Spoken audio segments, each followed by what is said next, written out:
السلام علیکم، صبح بخیر، گڈ مارننگ اور آداب عرض ہے. آپ دیکھ رہے ہیں باخبر سویرا. میں ہوں آپ کے ساتھ مدیحہ نقوی اور میں ہوں اپنی ٹائی کو سنبھالتے ہوئے اشفاق اسحاق ستی. کہتے ہیں صبح صبح کا ٹائم ہوتا ہے تو ظاہر ہے کہ آپ کا دماغ بھی آہستہ آہستہ کام کرنا شروع ہوتا ہے. پھر ظاہر ہے کہ آپ کے لباس کو بھی آپ کو سنبھالنا پڑتا ہے. اور اگر آپ کی ٹائی ہو اور کوٹ کے بٹن بند نہ ہوں تو ایسی صورت میں اس آوارہ ٹائی کو سنبھالنا اور اس کو راہ راست پر لانا بہت ضروری ہے. بالکل جی.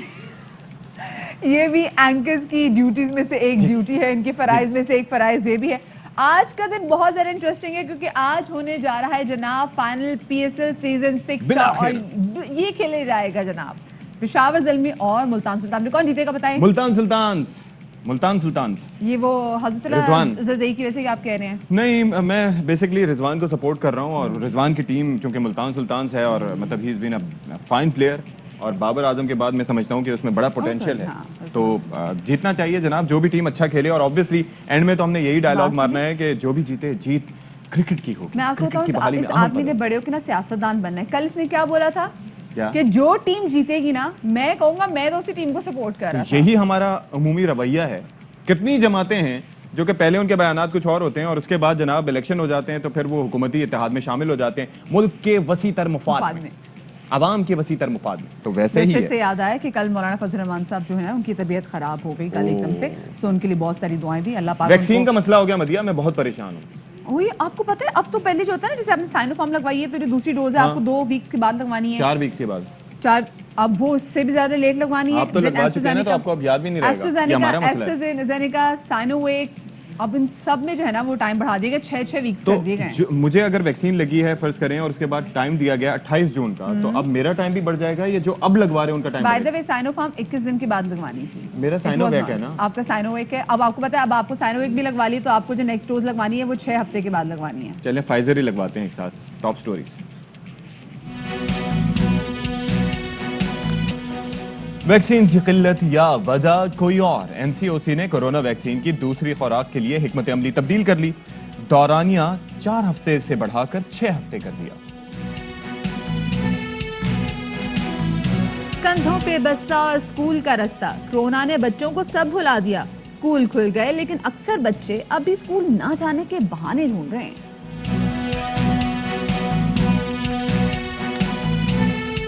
And before we move forward, ایک کریکشن, ایک کلیریفیکیشن. ہم نے نہیں لگوانی فائزر, آپ کو بتا کے نہیں لگوانی. آپ نے سائنو ویک لگوائی ہے تو سائنو ویک ہی لگوائیں. ہر باتیں سامنے نہیں کرنے کی ہوتی. تو کہا کہ آپ کو بتا کے نہیں لگوائیں گے. مطلب آپ یہی سمجھیں کہ سائنو ویک لگوائی ہے تو سائنو ویک ہی لگوانی ہے. میں بھی سائنو ویک ہی لگواؤں گا, بعد میں سوچیں گے کہ کیا کرنا ہے. بہرحال یہ جو ایک خبر سامنے آئی ہے میرے لیے بڑی انٹرسٹنگ ہے جناب, کہ 29 گھنٹے میں آپ نے ایک 10 منزلہ عمارت تیار کر لی. یہاں پر ہماری فاؤنڈیشن نہیں پڑتی. اور اتنی اچھی بات ہے مدیحہ کہ طوفان کی صورت میں وہ عمارت یا زلزلے کی صورت میں, طوفان ہے یہ عمارت جو کہ 29 گھنٹے میں بنائی گئی جناب, اس عمارت کو کچھ نہیں ہوگا. سب سے مزے کی بات ہے کہ یہ عمارت ہے جناب موبائل عمارت, یعنی کہ آپ اس عمارت کی جگہ چینج کرنا چاہیں تو آپ بڑے آرام سے اس عمارت کو آپ نے اٹھایا, آپ نے کچھ عرصے بعد آپ نے کہا جی میں نے اس علاقے میں نہیں رہنا, سوری یہاں پہ کچرا نہیں اٹھایا جاتا, اوکے جی اٹھائیں, ڈی ایچ اے شفٹ ہوتے ہیں تو پوری کی پوری جو عمارت ہے, خیر ڈی ایچ اے میں بھی کچرا ہوتا ہے لیکن خیر اس کی بتا رہی ہوں کہ پوری کی نام کوئی رکھے نا ہاں یانگ یونگ یا پتہ نہیں کوئی اور کوئی اسی طرح شہر کا نام, کہ جو ٹیکنالوجی میں ہم دیکھ رہے ہیں دن بدن ترقی کرتا جا رہا ہے, ہمیں ان کی پذیرائی کرنی چاہیے.